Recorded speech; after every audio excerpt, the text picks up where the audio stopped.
y yo les cuento pues cosas fundamentales de estas técnicas. Resulta que estas técnicas de programación lineal hacen parte de lo que en general llamamos el análisis cuantitativo. Muchas cosas que hacen, y bueno, y específicamente en la rama de optimización. Por ejemplo, en estadística hay un montón de cosas que también son análisis cuantitativo, donde uno, por un lado, recibe datos, los analiza, y por el otro lado propone decisiones o propone cursos de acción, porque encuentra algo en esa información. En el caso nuestro específicamente vamos a trabajar en optimización, y optimización se refiere a, dadas las condiciones de un problema, encontrar la respuesta del máximo provecho, del máximo beneficio. ¿Listo? Y observen que hay una línea punteada que dice, que deja por fuera las emociones, las adivinanzas y las intuiciones. Y la idea entonces es que los modelos que vamos a aprender a hacer están diseñados para tomar esos datos de entrada, esa información de entrada, aplicarles algunos análisis y proponer mejores decisiones, pero dejando por fuera las emociones, las adivinanzas y las intuiciones. Pregunta el muñequito, dice, ¿será que siempre es posible automatizar el proceso de toma de decisiones? ¿Qué dice? Que no. ¿Quién dice que no? ¿Por qué crees que no? Porque en la vida real no necesariamente uno puede cuantificar muchas variables que se le presentan en su día a día. La mayoría las puede uno volver numéricas, sí, pero hay otras que también están, que al final de cuentas uno las convierte de esas emociones, de esas intuiciones que son cualitativas, las trata de volver cuantitativas, pero siempre está por ahí el bichito de la intuición o de, pues, como se dice por ahí coloquialmente, no estás viendo y yo creo que está fallando sus zapatos. ¿Qué dice Luis? Para complementar lo que usted dijo, que se parece mucho a la estructura que hay también en estadística, y es que, como un ejemplo, en medicina los modelos que se crean estadísticamente siempre dicen que el sexo y la edad son variables de ruido, entonces que hay que sacarlas, pero uno va y le muestra el modelo al médico y dice, ¿y dónde está el sexo y la edad? Entonces ya no se automatiza, porque para automatizar uno las quitó, para decir el sol de meta esto y esto, y ellos dicen, no, quiero el sexo y la edad porque siempre me... Entonces eso también limita el que siempre se pueda automatizar. ¿Qué algoritmo de computador hubiera sido capaz de predecir que una canción tan huesuda y repetitiva como Despacito iba a ser la canción con más reproducciones del mundo en YouTube? Porque Gangnam Style por lo menos era divertida. El gordito ahí con su pasito de baile y la cosa y tal, ¿no? Los muñecos disfrazados, pero Despacito, uy, no, a mí... Benita, vamos a poner a escuchar Despacito. No, quémeme una mano, hágame un dedo. Córtame un dedo. Es una tortura esa vaina. Despacito, ya está traducida a 1500 idiomas. Hay 2000 versiones, hay no sé qué. Uno coge un computador y le dice, computador, vení, te voy a poner varias canciones para que me des una predicción de cuántas reproducciones van a tener en YouTube, ¿cierto? Y le pone uno de esos y yo creo que difícilmente acierta. Esa es una cosa que los computadores hoy en día no son capaces de hacer. El que pronto tuvo el gran olfato fue el productor de la canción. Dijo, uy, esta canción va a ser un éxito, hagámosla bien chévere, hagámoslo en buen video, pensemos cómo lo vamos a poner en YouTube. Y el tipo había pensado lo mismo de 25 canciones antes y ninguna había tenido el éxito de Despacito. O sea, ¿sí? De pronto alguno con oído de oro, ¿se acuerdan del productor que tenía Michael Jackson? De Quincy Jones. Ese sí tenía el oído de oro, tenía muy buen oído para saber que este cantante iba a triunfar, este no, este sí, este no. Hoy en día, qué pena, pero los cantantes que hay, si no son bonitos y bonitas, nadie los voltea a mirar. Porque hoy en día, además, si ustedes se han fijado, la gente ya no escucha música, la gente ve videos de música. Hasta cuando uno está en fiesta con amigos, ¡ay, alguien trajo música! No, ponemos YouTube, y ponen YouTube y ponen son los videos a que reproduzcan la música y la gente baila y todo eso. Hoy en día, los músicos ya no ganan plata por vender las canciones. La plata se gana en las giras de conciertos, porque las canciones todos las pirateamos de internet. No hagan cara de que ustedes no. Vergajos yo me los conozco. Yo también. Entonces, que salió el álbum de no sé quién, ¡puf! Ya está en el escritorio de uno y un momentico. La plata está es en las giras de conciertos. Y, ojo, ¿qué música es la que venden las giras de conciertos? Dos clases de música. Las que están súper de moda para los adolescentes, porque los adolescentes enloquecen a los papás para que les paguen la boleta. Y los papás sobreprotectores se van con los chinos al concierto. Entonces la boletería se vende rapidísimo, porque venden 2 por familia. Por el pendejito que va a ver al artista ese y por el papá que va a ir a cuidar al chino. La otra clase de artistas que venden como locos son los que fueron muy exitosos hace unos años, pero sus fanáticos ahora tienen plata propia para ir a verlos. Tengo una persona de mi edad que le mete $1 millón a ir a Depeche Mode, por ejemplo, o a YouTube. A Bogotá hay que dar mi plata, yo me la gasto en lo que me dé la gana, pero ahí el grupo reemplazó la venta de como de 3.000 álbumes, una cosa así. Sí, porque el colombiano Gafo sacó $1 millón para ir a Bogotá. Entonces, de resto, si son grupos que tuvieron éxito hace algunos añitos, no, eso están fritos, eso no va a ver nadie. ¿Cuántas veces ha hecho Vicente Fernández el último concierto?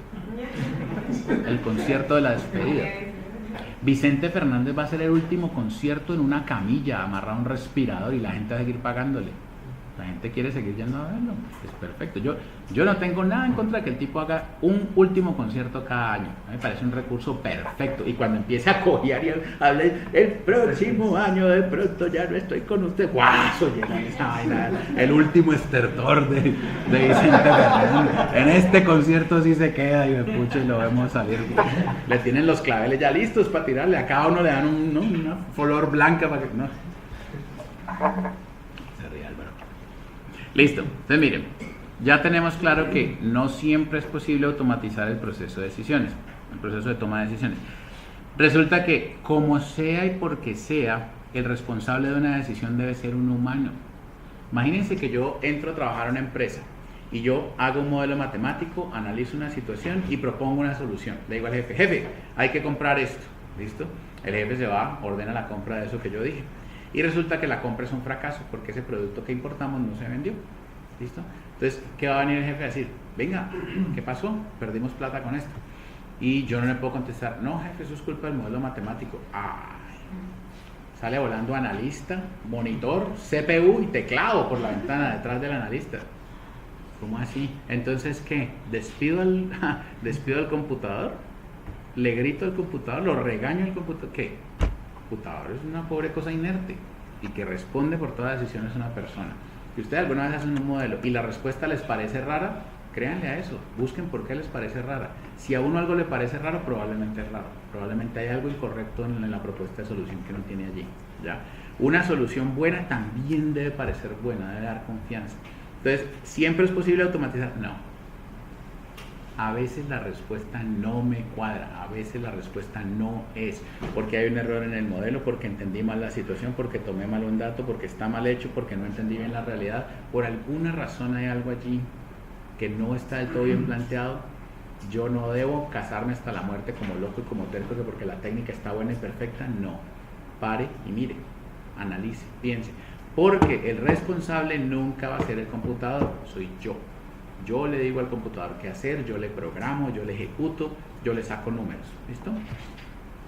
Miren las fases de un modelo. Yo primero defino el problema, luego escribo un modelo, luego voy a recoger los datos, corro el modelo y encuentro la solución al problema, pruebo la solución del problema. Si la solución no me satisface, regreso a la fase de desarrollo del modelo. Si la solución es satisfactoria, continúo para analizar los resultados y luego implemento. De todas esas fases que hay allí, ¿cuál creen ustedes que es la más difícil, la que es conceptualmente más exigente? Definir el problema. De todas las... porque a veces que dale. Porque es que si no se tiene claro el problema, pues de ahí para allá todo va a estar malo. O sea, eso muchas veces tiende a suceder en las empresas. Que no hay claridad de qué es lo que se necesita, qué es lo que se quiere. Es ahí donde no somos asertivos en ocasiones y no sabemos qué. Vale. Los maestros a veces observamos un fenómeno que consiste en responder muy bien la pregunta que no era. Cuando yo respondo a la pregunta que no era, fue que no definí bien el problema, ¿no? Entonces, imagínense, por ejemplo, que lo que me manda a mí el secretario de movilidad a hacer es un modelo para mejorar la circulación de automóviles y yo le traigo un modelo que mejora la circulación de ciclorrutas. Estoy contestando una pregunta que no me han hecho, ¿ya? Entonces ese es un error común. Definir el problema bien entonces es supremamente importante y es supremamente difícil. Ahora, de todas las 1, 2, 3, 4, 5, 6, 7 cajitas que hay allí, ¿cuál es la que toma más tiempo y cuesta más plata?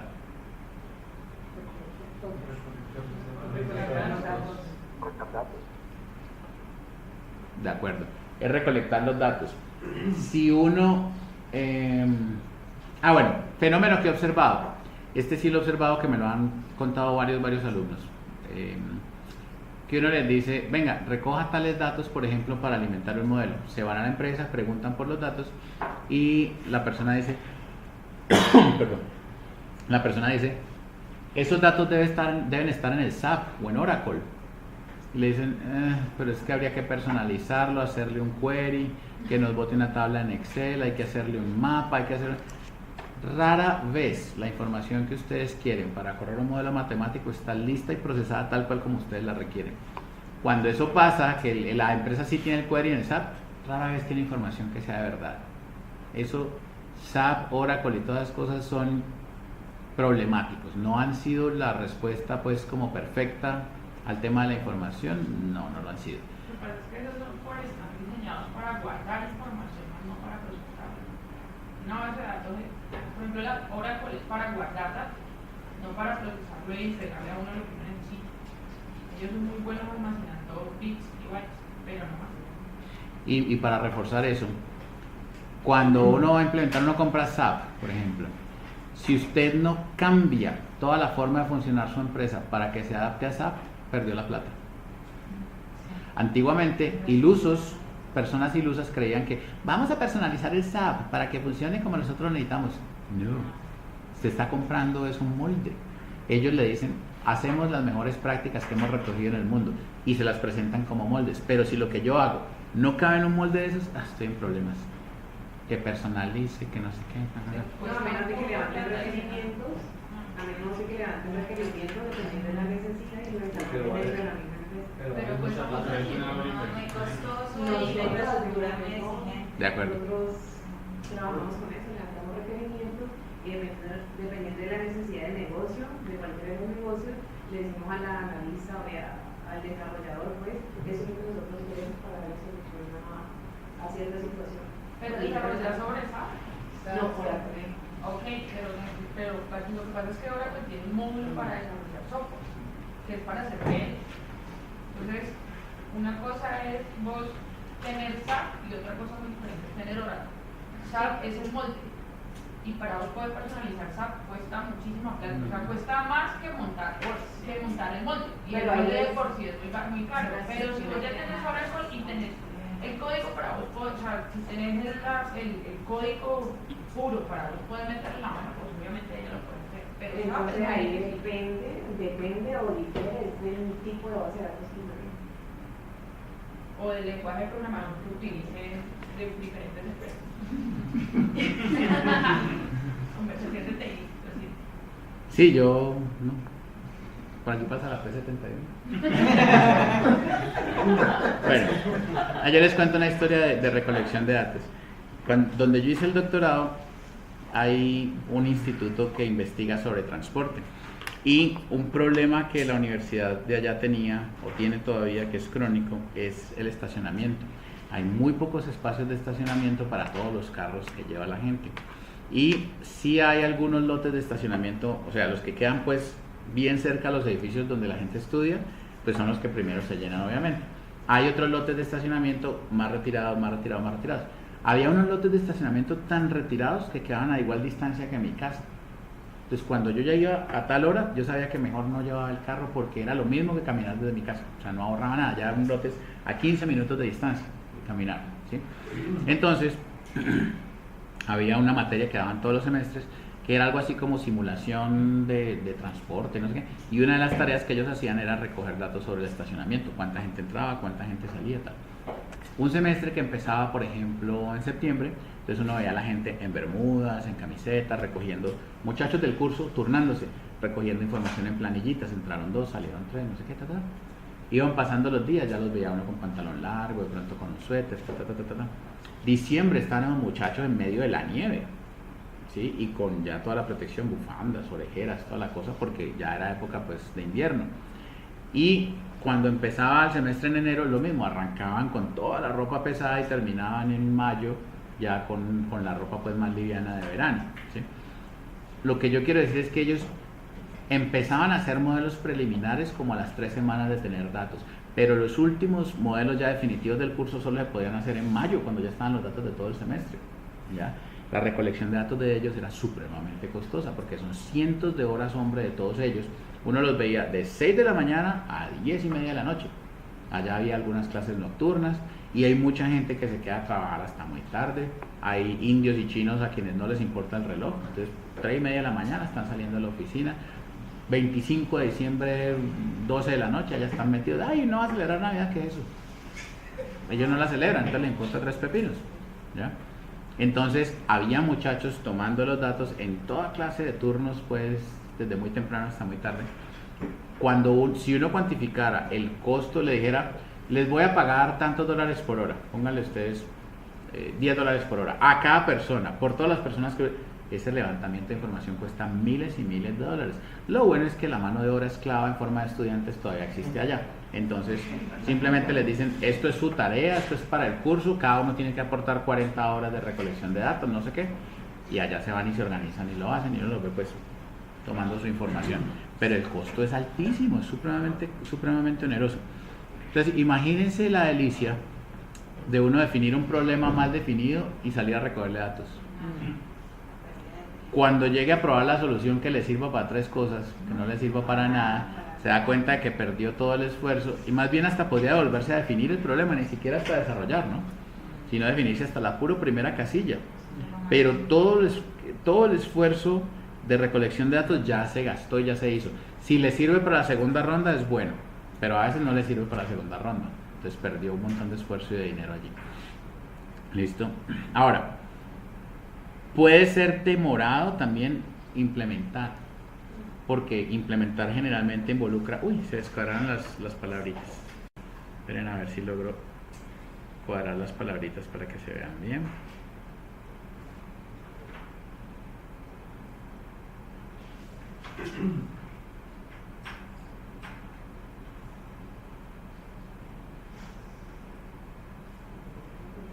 Como ahí, más o menos. Entonces, ¿qué puede pasar? Que alguien haga un modelo y proponga una solución y las otras áreas que se ven afectadas no lo acepten. Es supremamente común. Que yo haya hecho unos supuestos que luego no se conserven. ¿Se acuerdan un año que hubo? No, estaban muy chiquitos. Bueno, de pronto uno que otro sí se acuerda. Como en el 2008, 2009, el petróleo llegó a estar a $100 el barril y tenía pinta que iba a llegar a 150 y a 200. Entonces, si yo hice un presupuesto para el año siguiente con el barril a $150 y se desplomó a 80, ahí un supuesto que yo tenía se desmoronó. Entonces los modelos que yo hice para el próximo año ya no sirven. Con petróleo pues a tal o cual precio. Modelos ideales versus modelos reales. Miren, uno puede hacer estos modelos con un grado de complejidad altísimo. Y es que yo puedo tratar de incluir todos los aspectos de una situación en un modelo. Pero entre más aspectos incluya, es inevitable que el modelo se vuelva más grande y más complicado. Entonces, hay que tratar de mantener como un equilibrio entre la cantidad de cosas que yo le incluyo al modelo y la complejidad para resolverlo que voy a tener. Oye, ahí también se dañaron las letras. Bueno, ¿y qué hago yo aquí con estas letras locas?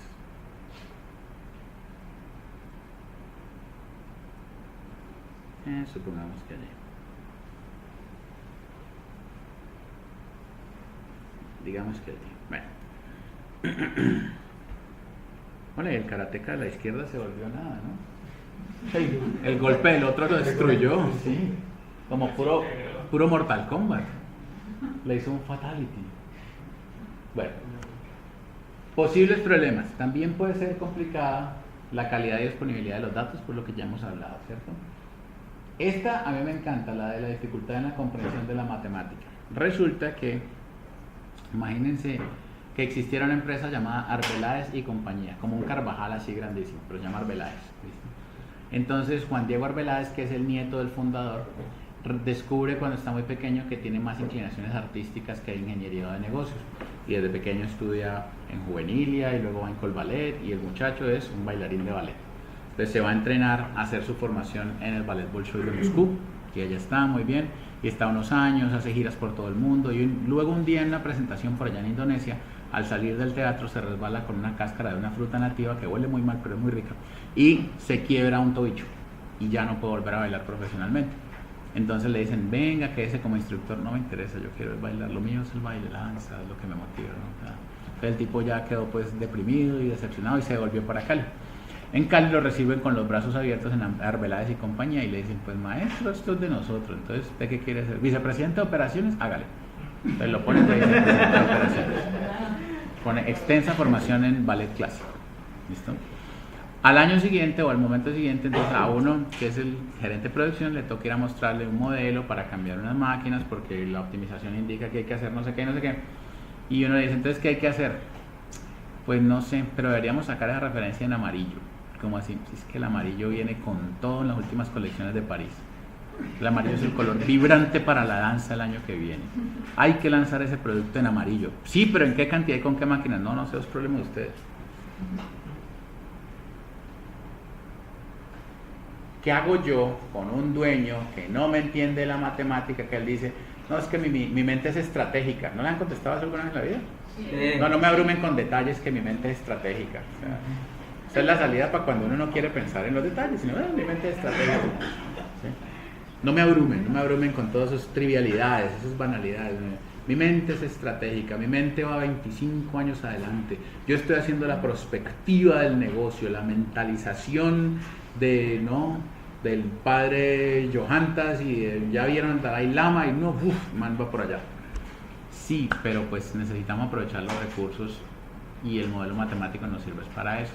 Entonces, por eso, ojo, yo esto que voy a decir aquí probablemente no lo repetiría en público, pero pues está quedando grabado, entonces una de las grandes ventajas que tiene Excel es que es un vehículo ideal para comunicar. No necesariamente es un vehículo ideal para resolver los problemas. Uno puede inclusive resolver su problema en alguna otra cosa y presentarlo bien bonito en Excel, que se entienda, ¿sí? Por una razón especial, y es que todo el mundo cree que sabe usar Excel. Oiga, bien que no dije sabe usar Excel. Todo el mundo sabe aprender Excel, ¿sí? Doble clic, ya. O si está en Navarra, un solo clic, ya. Pero todo el mundo cree que sabe usar Excel. Y todo el mundo cree que Excel no miente. Entonces, lo que usted quiera decir, preséntelo en Excel, que así va a ser más fácil explicárselo a otras personas, ¿ya? Entonces, el man del ballet va y dice, ve papá, hay que comprar una máquina de no sé qué, pero ¿por qué? Yo no sé, pero el man de producción me mostró un modelo en Excel que... y tenía amarillo, papá, tenía amarillo el modelo. Papá, ¿vos sabes lo que es el amarillo? El amarillo es lo que va a estar el próximo año para toda la danza en Europa, papá. Hay que comprar esas máquinas, digo. Ya. Entonces, si yo le muestro un modelo con notaciones raras, con sumatorias, con no sé qué, de pronto le causa como mucho susto. Pero el Excel le baja el nivel de susto a la información. ¿No se han fijado? Vea, lo voy a decir aquí pues entre nosotros. Un gerente bien bruto, lo engaña con Excel. Lo coge de aquí y lo pone a pasear, pero con Excel. Traten de hacerlo con otra cosa que sea sofisticada. Muéstrenle un lenguaje de esos de R4, R6 que tenía SAP el otro día, ¿te acuerdas? Un lenguaje no es que. O el de Oracle, que también es su lenguaje propio. Muéstrenle dos renglones de código y no, se murió. Muéstrenle Excel, y lo sigue a uno. Pero también pasa al contrario. Ajá. Mi jefe es ingeniero de sistemas y es un test en Oracle y yo su lenguaje de programación es lo máximo y sus bases de datos y todo. Muestra el Excel y es como si le estuviera hablando como lo estuvieran insultando. No, pero es que es Excel y uno va y le muestra porquería en Excel. No, sí, tiene razón. sé, y son súper adversos al Excel, pero al final uno les muestra colores y pastelitos y les parece bonito. Y terminan lo ganando. Entonces no es lo contrario, no es lo mismo que yo decía. No, pero o sea, Dependiendo. no es que sean muy brutos, sino que... No por lo bruto, sino por el poder del Excel. Que lo... Exacto. Sí, claro. No, eso no. Cuando lo ven tan simple, ahora sí dicen, ay, sí, tenía. ¿Eso en qué lo hiciste? En Excel. Uy, eso es de juguete. Eso es lo primero que yo contesto. Cuando un estudiante de doctorado me aparece con algo en Excel, yo... Pero por fregarles la vida, pues. El Excel tiene su gran cantidad de usos. Hay un tema del curso que, curiosamente, la mejor versión de análisis de sensibilidad que hay es la que hace Excel. Superior a las de los lenguajes sofisticados. Una locura. Yo no sé por qué pudieron hacer algo tan bueno y en otros campos el software todavía le falta, pero el análisis de sensibilidad que hace, muy bien presentado, fácil de entender, fácil de leer. Ese sí lo vamos a hacer en Excel porque ahí es donde queda mejor hecho. ¿Listo? Bueno, entonces, ahora sí, hablemos de programación lineal y de mi amigo el capitán cavernícola que está allí. Para poder trabajar en programación lineal necesitamos un objetivo a maximizar o minimizar. Ojo, esto no sirve para otras clases de búsquedas. Que yo quiero que el resultado me dé 36, no me sirve. Solver sí le sirve para eso, buscar un objetivo. Este no. Entonces, para la memoria, un profesor me enseñó que uno debe maximizar un beneficio o minimizar un maleficio. Nunca se me olvidó. Entonces, maximizar algo bueno o minimizar algo malo. Maximizar cosas tales como la utilidad, la participación en el mercado, las personas atendidas, la oportunidad, satisfacción de clientes, cosas buenas. Minimizar cosas malas, como costos, contaminación emitida, personas que no se atendieron, días de demora en entrega de los pedidos, productos atrasados para entregar, ese tipo de cosas. Todo lo que sea malo lo vamos a querer minimizar. Y atención, muchos de ustedes trabajan en logística o en áreas relacionadas. En logística tenemos una particularidad y es que casi siempre nos piden que hagamos tales y cuales cosas garantizando el mínimo costo. Es decir, a nosotros no nos preguntan cómo generar más plata, sino cómo hacer una tarea ya fija al menor costo posible. Eso obviamente en muchas empresas está cambiando, donde ya se considera la perspectiva pues de la utilidad total, y los logísticos participamos también allí ayudando a decidir temas comerciales.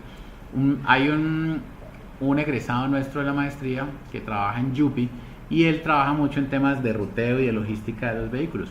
Pues ahora mismo está atendiendo un proyecto de la propia empresa en otra ciudad que se trata de buscar formas de hacer mejor la tarea comercial y de ventas.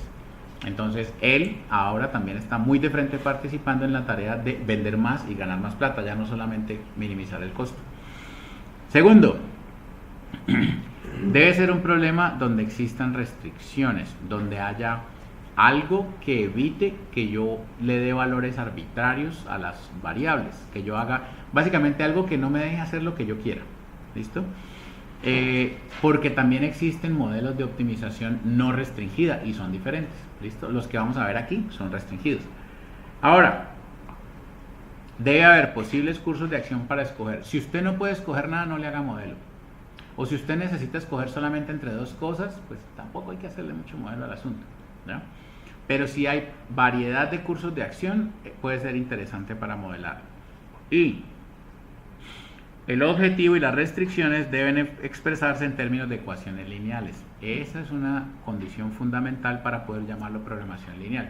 Pero, profe, entonces si hay ecuaciones que no son lineales, ¿no se pueden resolver? Sí se pueden resolver posiblemente, pero es otra técnica distinta. ¿Listo? Hay otras técnicas para los modelos que no son lineales. Son técnicas más complejas, muchos software ya las traen automatizadas, simplemente es que no se pueden llamar programación lineal, eso es todo. La programación lineal maneja entonces unos opuestos, que son la total certidumbre, la proporcionalidad, la aditividad, la divisibilidad y la no negatividad.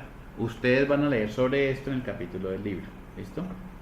Las voy a pasar, voy a mencionarlas así rápidamente. Total certidumbre es que en un modelo de programación lineal yo supongo que conozco con certeza el valor de los datos. No trabajo con distribuciones de probabilidad.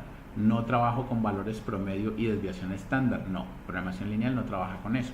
Programación lineal trabaja diciendo el costo del barril del petróleo va a ser 115 y ya está.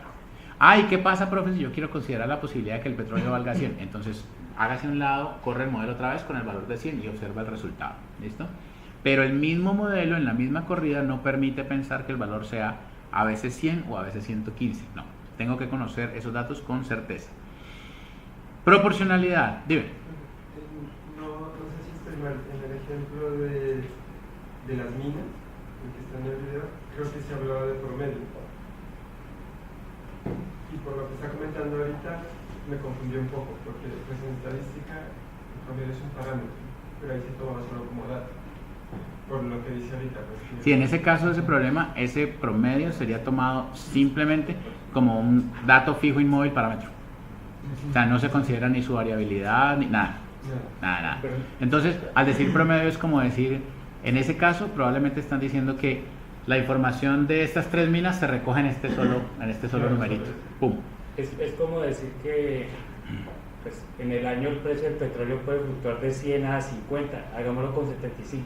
Y considero que ese 75 es cierto e incambiable. Sí. Si yo quisiera examinar el efecto de ese precio, tendría que correr el modelo varias veces cambiando el dato. Pero cada corrida del modelo solo acepta un dato. Sí. Cada corrida del modelo no hace un examen probabilístico. No lo hace. ¿Ya? De hecho, ahora que me están preguntando sobre eso, un lenguaje como Julia sí le permitiría a uno correr el modelo, guardar la información, cambiar un dato, correr el modelo con otros datos, guardar la información, ¿verdad? Y entonces uno sí podría hacer un panorama, ¿cierto? Yo les muestro. Uno podría hacer cosas de este tipo, que eso es algo de lo que yo quiero hacer, pero no le he sacado tiempo. Pero esperen, si verán, les muestro. ¿Dónde lo tengo? No, por aquí.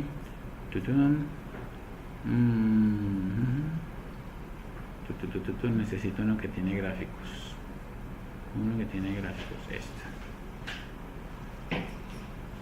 Entonces, este gráfico es hecho en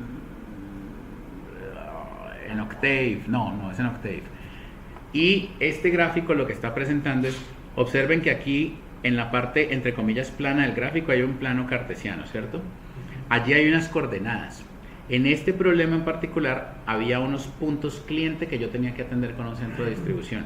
La altura sobre cada punto del plano pues XY, la altura representa cuánto costaría atender a todos los clientes desde ese punto.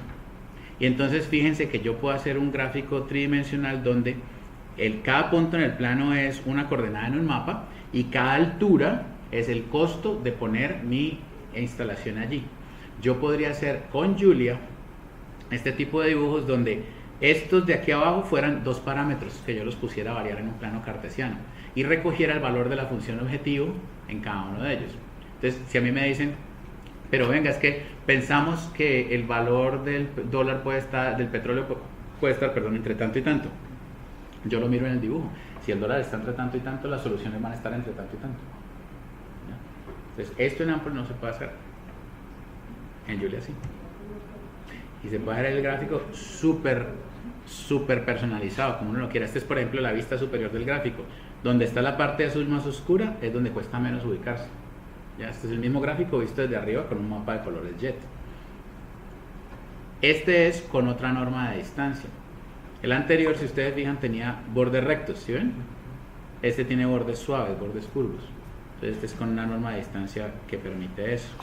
Y esta es otra vista del otro que parece como doblar cartón o doblar papel aluminio porque tiene unos bordes muy rectos. Pero esto es lo que uno hace, no sé, un domingo por la tarde después de misa con un vaso de jugo. O sea, cuando uno le va a meter ferretería heavy metal a esto, estoy para hacer dibujos los que ustedes quieran. Aquí hay dibujos hechos en MATLAB, en Octave. En Julia no saqué los dibujos de Julia, pero es que son muy lindos. Además que tenga colorcitos, ¿no? Chévere. Bueno, entonces, a ver, continúo acá. Proyecta, por favor. ¿Me quiere proyectar? A ver. Listo. Yo me estoy debatiendo mucho sobre el orden que debemos seguir en el proceso estándar. Estas diapositivas pues son viejas, yo las tengo allí. A veces he pensado que lo primero que uno debería identificar en un programa lineal es el objetivo, es lo que deseo alcanzar, ¿sí? Porque en la vida, en los problemas de texto casi siempre les dice lo que quiero hacer es maximizar esto o minimizar tal cosa, ¿listo? Pero en la vida real casi nunca se lo dicen a uno tan evidentemente. Uno, bueno, ¿y qué es lo que quiero hacer aquí? Voy a maximizar unas ganancias, voy a minimizar unos costos, ¿qué será? Eso es lo primero que yo tengo que discutir y decidir. Lo segundo es identificar las variables. Las variables son aquellas cosas del problema que yo puedo cambiar. Las variables son las respuestas que yo espero de un modelo de estos.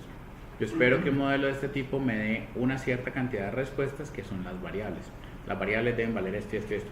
Entonces, en el caso que estuvimos haciendo hoy pequeñito de las dos camisas, pues las variables eran poder contestar la pregunta de cuántas unidades de camisa de mujer debo producir, cuántas unidades de camisa de hombre debo producir. Los parámetros son lo que está dado y yo no puedo cambiar. Entonces ahí, por ejemplo, estaba dado cuánto consumía de tiempo cada producto en cada recurso, cuánto consumía de materia prima cada producto, cuánto era el precio de cada producto. No estaba abierto a discusión, yo no lo estaba decidiendo, ya estaba dado. Cuántos eran los gastos operacionales semanales totales fijos. Todos esos eran parámetros, ¿listo? En programación lineal se suelen llamar así, se suelen llamar parámetros, con la idea de que son fijos y de que yo no los cambio. Es decir, en otros modelos matemáticos uno está buscando darle valor a los parámetros, son los que ustedes escuchan que uno parametriza, ¿sí? Este no, el parámetro aquí se considera que es un dato constante fijo y que durante una corrida del modelo va a permanecer estático, ¿listo? Y las restricciones son las limitaciones que tengo en el camino. Entonces, por ejemplo, ahorita si ustedes se fijaron, yo solamente tenía 2.400 minutos en cada estación de trabajo y yo solamente tenía posibilidad de vender 120 unidades de cada producto. Esas son restricciones. Si a mí me dicen, por ejemplo, ojo, y solamente puedo comprar tal cantidad de unidades de materia prima, listo, yo pongo eso como una restricción. Si a mí me dicen, pero es que pilas, ya no queremos trabajar 2.400 minutos en tal máquina, sino menos, 2.200, listo, yo cambio ese dato para que se incorpore la restricción. Un aspecto, una cosa que yo observo comúnmente es que luego un estudiante le dice a uno, profe, pero entonces, ¿eso es un dato o es una restricción? Es que yo uso los datos para construir las restricciones y yo uso los datos para construir la función objetivo también, ¿listo? Y últimamente yo he estado pensando que realmente al leer un texto, al ver una información y empezar el proceso de construir un modelo, lo más importante es la identificación de las variables. Hay ciertos problemas que vamos a ver más adelante, que si uno no identifica correctamente las variables ya no los va a poder resolver. No los va a poder resolver. Y hay otros problemas donde vamos a ver que hay más de una forma posible de definir las variables y todas dan resultado correcto. Entonces estoy pensando últimamente que la identificación de las variables es un aspecto particularmente delicado y particularmente que merece pues como mucha atención para hacerlo bien. Preguntas que me puedo hacer: ¿qué decisión necesitamos tomar? ¿Qué partes del sistema puedo controlar? ¿Qué cosas afectan las ganancias o las utilidades? Ejemplo, ¿cuántas toneladas de cada referencia debo producir? ¿Cuántas líneas diferentes debo ofrecer? ¿Cuántas unidades de cada producto debo sacar?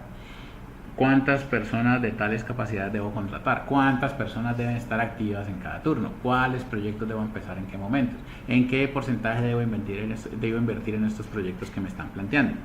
Cosas así. Es como que, si a mí me preguntan, ¿usted para qué está haciendo este modelo? La respuesta debe ser la función objetivo. Yo estoy haciendo el modelo para maximizar la utilidad, o yo estoy haciendo el modelo para minimizar la contaminación. Las variables son el a través de. Yo voy a minimizar, en el caso que hicimos, yo voy a maximizar la utilidad semanal a través de escoger los valores de las cantidades de camisas y las cantidades de camisas de hombre y camisas de mujer que voy a hacer. O sea que la posibilidad de lograr la función objetivo pasa por encontrar los valores de las variables que logran ese resultado óptimo. ¿Listo? También les quiero hacer una advertencia, un comentario sobre la palabra óptimo y el verbo optimizar. Vamos a ver claramente cuando pasemos las clases que las técnicas que usamos en este curso dan la garantía de que las soluciones son óptimas, es decir, dan una garantía de que conociendo las situaciones que están planteadas en ese problema, la respuesta es la mejor posible. Eso no siempre es cierto en la vida cuando uno escucha que utilizan el verbo optimizar. A veces el verbo optimizar es utilizado de forma distinta, equivocada o supremamente alegre. Por ejemplo, ¿y vos qué haces? Yo soy analista senior de procesos. ¡Wow! ¿Y vos qué haces? Yo me encargo de optimizar los procesos. ¡Wow! Me perdió, ya. ¿Está cuenteando? Optimizar es un verbo favorito de todos los consultores. ¿O han escuchado algún consultor que vaya a vender y no ofrezca optimizar alguna cosa? Sí. Hay que optimizar algo porque suena muy sexy, ¿cierto? Resulta que la palabra óptimo viene etimológicamente de omnipotente, y omnipotente es Dios, no más. Óptimo es si yo puedo garantizar que la solución es la mejor posible de todas con las condiciones del problema. Pero entonces yo puedo decir, ay, pero si baja el precio del barril de petróleo mi utilidad va a subir. Está bien, ¿qué quiere decir? Que ese problema ya es otro, ya es el siguiente problema, porque le cambiaste un dato. Al cambiar un dato es otro problema y tu solución óptima es distinta a la solución óptima anterior. No pasa nada. Ahí realmente no optimizamos nada. Lo que hicimos fue resolver un problema distinto. Resolver un problema distinto puede dar un resultado mejor o peor y no pasa nada. No tiene nada de malo. Pero optimizar es un verbo que hay que usar con mucho respeto. Entonces cuando yo los pille masacrando el español los voy a corregir para que no usemos mal el verbo optimizar. Datos del problema, creo que ya es claro, ¿cierto? Son constantes, no los podemos cambiar, al problema no le interesa cambiarlos, el problema simplemente los utiliza como su contexto, como su ancla, su realidad y ya está. Así es como funciona. ¿Cuál es la función objetivo? ¿Qué busco? ¿Cuál es mi propósito? Maximizar las cosas buenas y minimizar las cosas malas. Se sugieren 3 pasos, esto sí es muy importante que ustedes lo hagan, porque además yo se los voy a calificar de esta forma. 1. Expresar el objetivo verbalmente. Si usted lo puede decir en palabras, ya lleva la mitad del proceso ganado. 2. Descomponerlo en partes constituyentes. Sumas de componentes, restas, productos, tal. Imagínense esto. Si yo digo, para la empresa que hace camisas, la función objetivo es maximizar la utilidad total. ¿Y qué es la utilidad total? Pues es el ingreso total menos los costos totales. ¿Y qué es el ingreso total? Son las ventas de los dos productos, ingresos por ventas de los dos productos. ¿Y qué es el costo total? Pues son los costos de materia prima del producto 1, costos de materia prima del producto 2 y los gastos operacionales. Fíjense que ya lo dejé desbaratado, de tal manera que lo puedo plantear fácilmente en ecuaciones y con constantes y con todo lo demás.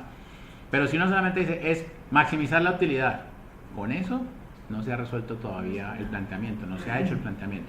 Yo al planteamiento le tengo que poder decir, mire, es que las partes del asunto son estas, parte 1, parte 2, parte 3, y generalmente van a ir sumadas, ¿listo? Como es un problema lineal, las contribuciones de las distintas partes del modelo en la función objetivo van sumadas. ¿Sumadas qué quiere decir? Pues que puede ser signo más o signo menos, lo que no van es multiplicando ni dividiendo, ¿ya? Entonces, ingreso aumenta la utilidad, costo resta de la utilidad. O sea que el costo iría con signo negativo, ingreso iría con signo positivo en el caso de las dos camisas. ¿Listo? Y para escribir la función objetivo yo voy a usar las palabras que definí antes en datos y en variables. ¿Sí? Entonces échenle memoria a nuestra función objetivo. Era 60 menos, ¿qué? 105 menos 45 por x1 más 100 menos 50 por x2 menos 10.500. No, estaba mal, espérese. Es 100 por x1 más 105 por x2 menos, ahí sí, paréntesis y los costos. Ahí sí. Ahí esa era la cuenta. Era los ingresos menos los costos de materiales menos los costos generales. ¿Listo? Con lo de los costos generales, como lo teníamos como una constante, hay que tener cuidado porque algunos softwares de modelación deciden que la parte constante la ignoran en la optimización y la corren sin eso. Y eso no está malo, pero el software se lo debe advertir a uno para uno considerar esa constante al final e incluirla en la función objetivo, ¿no? Listo, eso por ahí. Restricciones. Vea. En la técnica de la programación lineal, la parte más importante es escribir bien las restricciones. Eso es lo que más puntos va a tener en las evaluaciones. Y eso es lo que generalmente es lo más complicado, ¿ya? Entonces, para poder modelar correctamente una situación, básicamente las restricciones son las que tienen que estar muy bien planteaditas. O mejor dicho, las restricciones son el lugar donde es más fácil cometer errores, o las restricciones son aquellos sitios donde uno más fácilmente olvida una restricción o agrega una que no es. Y en muchos casos son la parte del problema que más ecuaciones aporta. O sea, que es la parte físicamente más grande del problema. ¿Listo? Las restricciones son las limitaciones propias del problema que nos impiden dar a las variables de decisión valores arbitrarios, tales como limitaciones físicas, presupuestales o de tiempo. Perdón. Exigencias de la gerencia o de los clientes, relaciones entre las variables, restricciones lógicas, no negatividad, que sean valores enteros, todas estas pueden ser restricciones lógicas. ¿Listo? Les doy un ejemplo de relación entre variables. Imagínense que mi empresa fabrica muebles y nosotros fabricamos comedores de 4 puestos o de 6 puestos. Entonces fíjense que debe haber una relación entre la cantidad de sillas que yo produzco y la cantidad de mesas que yo produzco, ¿sí? Diría yo que como mínimo debo producir por cada mesa 4 sillas, porque si no, no tengo sets completos para vender, no tengo comedores para vender. Diría yo también, pues que para vender comedores de 6 puestos necesito como mínimo que haya una silla y una mesa y 6 sillas, ¿cierto? La empresa también puede decidir vender sillas de repuesto para personas que quieran ampliar su comedor o que se les haya dañado una. Entonces fíjense que puede ser más. Pero si yo las dejo sueltas y resulta que hacer las sillas es costoso, el modelo de pronto me va a decir produzca 0 sillas o muy poquitas sillas. Entonces no puedo vender comedores. ¿Sí lo ven? Entonces el modelo no tiene por qué imaginar eso él solito. A veces nos va a pasar, y les aseguro que nos va a pasar al menos una vez, que uno ve el problema y uno dice, pero ¿por qué dio ese resultado tan raro? Si tiene que haber al menos 4 sillas por cada mesa. Sí, pero ¿dónde se lo dijiste? No, pero es que es parte del modelo, es clarísimo, el modelo debía saberlo. Ajá, ¿dónde? El modelo no sabe nada que yo no le exprese en una ecuación o en una inecuación. ¿Listo? Listo. Y las restricciones de la misma forma se escriben igualito que la función objetivo. Se expresa la limitación verbalmente, se descomponen sus partes constituyentes, se expresan estas partes en relación con las variables de decisión y los datos del problema. Eso es. ¿Listo? Y eso es todo. Las primeras semanas entonces nos vamos a concentrar mucho en hacer los modelos. ¿Listo? Y quiero que ustedes ahorita piensen unos 5 minutos con sus compañeros cuál debería ser el procedimiento estándar que uno siguiera para hacer un modelo de programación lineal una vez que a uno le dan un problema o situación problemática.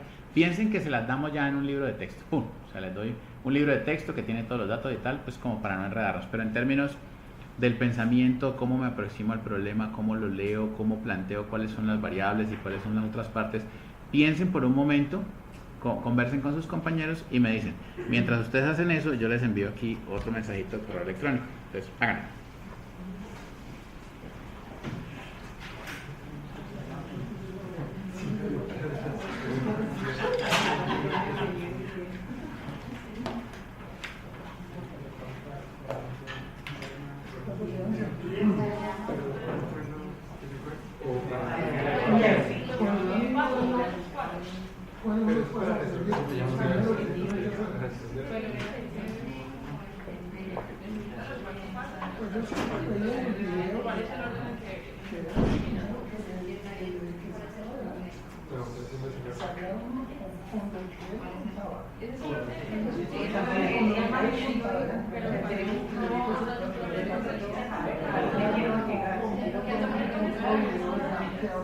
Y a partir de ahí pues yo me digo determinar variables. Pero yo conozco de una forma muy general.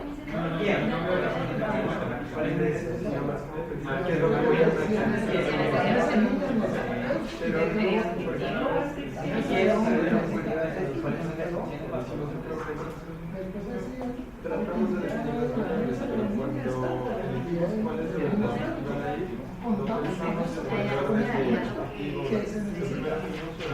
La primera opción nos daba más pistas de qué iba a ir el proyecto.